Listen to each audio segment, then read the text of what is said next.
La parole est à Amélia Lacrafi pour le groupe Ensemble pour la République. Merci, messieurs les présidents, monsieur le ministre, mes chers collègues. Vous revenez d'un déplacement en Israël, et vous en avez parlé, et dans les territoires palestiniens, qui a notamment fait très grand bruit suite à l'arrestation des 2 gendarmes français à qui je veux témoigner toute ma gratitude. Un événement qui ne contribue malheureusement absolument pas à l'apaisement nécessaire dans un contexte plus qu'explosif. Sur le Proche-Orient, je profite du passage de mon suppléant, Joseph Moukarzel, ici à Paris, qui est établi à Beyrouth, pour vous interroger en priorité sur le Liban, pris dans l'engrenage de ce conflit, désormais régional, qui s'est embrasé suite aux attaques du Hamas du 7 octobre. Comment comprendre les frappes massives et meurtrières sur le Liban qui terrorisent la population, provoquent des destructions insensées, y compris en plein cœur de Beyrouth, ville décidément toujours meurtrie. Comment les comprendre puisque ces frappes d'Israël n'éliminent pas le Hezbollah, même si elles l'affaiblissent et donc sont contre-productives. Elles font également courir des risques graves à la société libanaise déjà éprouvée par tant de luttes fratricides par le passé, démoralisée par l'explosion du 4 août que vous avez cité et anéantie par la situation économique et l'incurie politique qui règne dans ce pays. Notre inquiétude est que le peuple libanais se fragmente une nouvelle fois dans le cadre de violences intercommunautaires. Comment comprendre la logique de ces frappes et surtout comment les arrêter ? Que vous ont dit vos interlocuteurs en Israël sur les objectifs et leur logique jusqu'au boutiste qui détruisent un pays ami de la France ? Quel est le poids de la France aujourd'hui dans cette région ? Et comment faire taire les armes et obtenir un cessez-le-feu. Je peux vous assurer, monsieur le ministre, que les Libanais, désespérés, voient en la France leur seule planche de salut. Ne les décevons pas.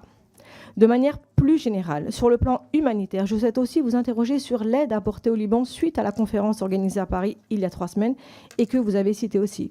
Où en est-on de la mise en place des soutiens décidés et par quel organisme cette aide sera-t-elle supervisée ? La France ne pourrait-elle pas dédier une partie de son aide aux 20 000 ressortissants, en très grande majorité des franco-libanais, plus particulièrement à ceux qui sont des déplacés et qui dorment aujourd'hui pour certains dans la rue ? Monsieur le ministre, cela fait beaucoup de questions, c'est vrai, et j'espère du fond du cœur que vous saurez y apporter des réponses. Je vous remercie.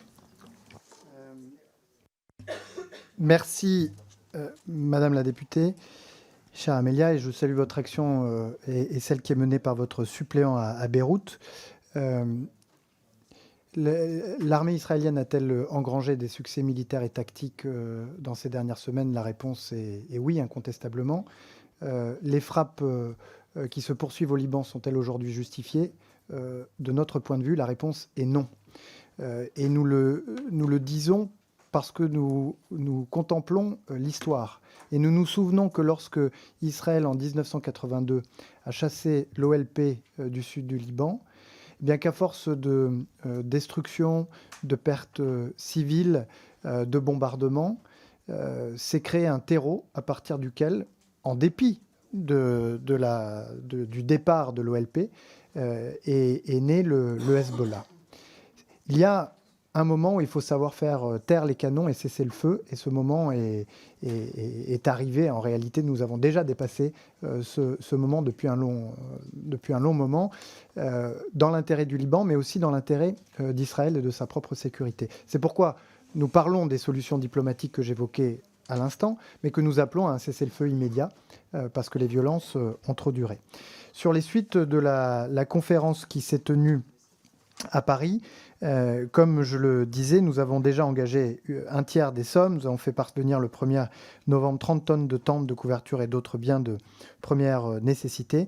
50 millions d'euros supplémentaires ont déjà été fléchés vers des projets des agences humanitaires des Nations Unies et d'ONG de confiance engagées sur le terrain.